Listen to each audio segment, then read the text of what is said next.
വർഗീയ ശക്തികൾക്കെതിരെ ഉറച്ച നിലപാടാണ് എല്ലാ കാലത്തും ഇടതുപക്ഷം സ്വീകരിച്ചിട്ടുള്ളത്.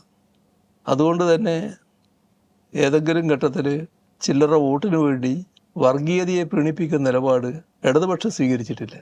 ആ കാരണത്താൽ തന്നെ എല്ലാ വർഗീയ ശക്തികളും ഒരേപോലെ ശക്തമായി ഇടതുപക്ഷത്തെ എതിർക്കാറുമുണ്ട്. കേരളത്തിൻ്റെ അനുഭവം എടുത്താൽ ഈ കഴിഞ്ഞ 10 വർഷക്കാലം ഒരു വർഗീയ കലാപമോ വർഗീയ സംഘർഷമോ ഇല്ലാത്ത നാടാണ് കേരളം. അത് കൃത്യതയാർന്ന നിലപാടിൻ്റെ ഭാഗമായിട്ടാണ്.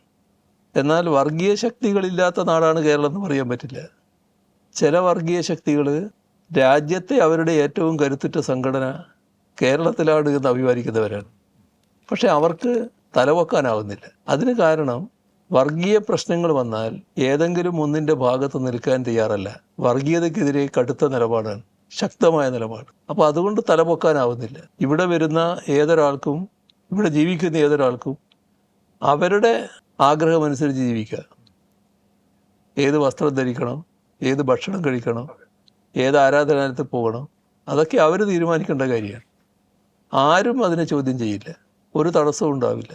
രാജ്യത്തിൻ്റെ പൊതുസ്ഥിതി അതെല്ലാം നമുക്കറിയാം. പിന്നെ പൗരത്വ നിയമ ഭേദഗതി, ഏറ്റവും വലിയ അപകടകരമായ അവസ്ഥയുണ്ടായത് പൗരത്വത്തിൻ്റെ മാനദണ്ഡമായിട്ട് മതത്തെ കണക്കാക്കുന്ന നില വന്നു. അതിനെ തുടക്കം മുതൽ വിട്ടുവീഴ്ചയില്ലാതെ എതിർത്തത് കേരളമാണ്, കേരള ഗവൺമെൻറ്റാണ്. നിയമപോരാട്ടവും നടത്തി അതിനെതിരായിട്ട്. SIRൻ്റെ പ്രശ്നം വന്നപ്പോഴും ഈ പറഞ്ഞ വോട്ടവകാശം സംരക്ഷിക്കുക, ആ വോട്ടവകാശം നിഷേധിക്കുന്നതിനെതിരെയുള്ള ശക്തമായ നിലപാടെടുക്കുക, ഇതൊക്കെ കേരളം കൃത്യമായി സ്വീകരിച്ചു പോയിട്ടുണ്ട്.